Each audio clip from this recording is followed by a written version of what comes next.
இந்த உலகத்துல எவ்வளோ பேரு குழந்தைங்க இல்ல அப்படின்னு சொல்லி எவ்வளோ கஷ்டத்துல இருக்காங்க. ஒரு சில விஷயங்கள்லாம் நம்ம நெறைய பேர பார்த்து பேசும்போது என்ன பேசுவோம்னா, "உங்க வீட்ல நடந்தா சைலன்ட்டா இருப்பியா? உங்க குழந்தைக்கு நடந்தா சைலன்ட்டா இருப்பியா? இல்ல உங்க வீட்டு பெண்களுக்கு நடந்தா சைலன்ட்டா இருப்பியா?" அப்படின்ற மாரி கேள்விகள் நம்மளுக்கு நெறைய பேர கேட்போம் ஒரு பிரச்சனை நடக்கும்போது. பட் இப்ப நடக்குது அதுவும். அத பார்க்கும்போது சொசைட்டில ஒரு அவேர்னஸ் இல்ல எதுக்காக என்ன பண்ணணும்ன்றதே தெரியாத மாரி போயிட்டு இருக்கு. ஸோ அந்த மாரி தான் இங்க இந்த பிக்சர்ல தெரியிற 3 குழந்தைங்க. ரொம்ப அழகான குழந்தைங்க. ஒரு குழந்தை 9த் படிக்குது. இன்னொரு குழந்தை 6த். இன்னொரு குழந்தை 5 இயர்ஸ்.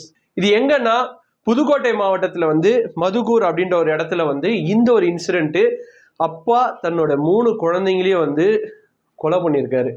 அந்த கொலை எப்படி பண்ணியிருக்காருன்னா, கழுத்தறுத்து பண்ணியிருக்காருன்றது தான் ரொம்ப ரொம்ப கொடூரமான செயல். என்னன்னா 3 குழந்தைங்க, ஒரு அழகான குடும்பம். ஓகேங்களா? அவருக்கு ஒரு லாரி லாரியை வச்சு பிஸ்னஸ் பண்ணிட்டு இருந்திருக்காரு. பிஸ்னஸ் லாஸ் ஆயிட்டு இருக்கு. ஸோ பிஸ்னஸ் பண்றவங்களுக்கு தே ஹேவ் த கேப்பபிள். ஒரு லாஸ் ஆயிடுச்சுன்னா அதை எப்படி ரீகெயின் பண்ணணும், கொஞ்ச நாள் அது வேற மாதிரி நம்ம டீல் பண்ணணும், எல்லாமே தெரியும். பட் அவர் சர்வர் வேலைக்கு போயிட்டு அவங்க குடும்பத்தை பார்த்துட்டு இருந்திருக்காரு. பட் இதுக்கு நடுவில் அவங்க ஒய்ஃப் இந்த மாதிரி சோசியல் மீடியால வேற ஒருத்தர் கூட தொடர்பு கொண்டு அவங்கள விட்டுட்டு போயிட்டாங்க. அந்த 3 குழந்தைய விட்டுட்டு போயிட்டு இருக்காங்க. ஸோ இவர் வேலைக்கும் போயிட்டு அதே சமயம் குழந்தைங்களையும் பார்த்துட்டு இருக்காரு. ஒன் பாயிண்ட் ஆஃப் டைம்ல நிறைய தடவை கால் பண்ணி கேட்டிருக்காரு. இவர் பேர் என்ன அப்படின்னு பார்த்தீங்கன்னா வினோத்குமார். அவங்க ஒய்ஃபோட பேர் நித்யா. இவர் அந்த நித்யாவுக்கு கால் பண்ணி இந்த மாதிரி வந்துருங்க, குழந்தை அம்மா எங்கன்னு கேட்குது அப்படின்னு நிறைய தடவை கேட்டிருக்காரு. பட் அம்மா அதுக்கு ரெஸ்பாண்ட் பண்ற மாதிரி இல்லை.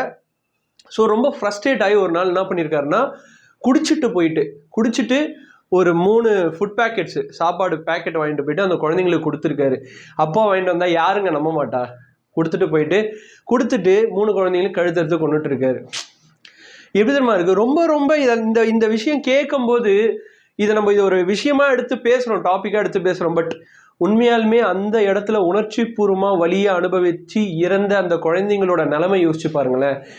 ஃப்ரெண்ட்ஸு, படிப்பு, அடுத்து நம்ம வாழ்க்கையில் என்ன பண்ணலாம் அப்படின்ற ஒரு தாட்டுக்குள்ள தன்னோட இளம் வயதுக்குள்ள போறவங்கள ஒரு அம்மா அப்பா கரெக்டாக இல்லாதனால எப்படி அவங்களோட உயிர் போயிருக்கு அப்படின்றத ஏற்றுக்கவே முடியல.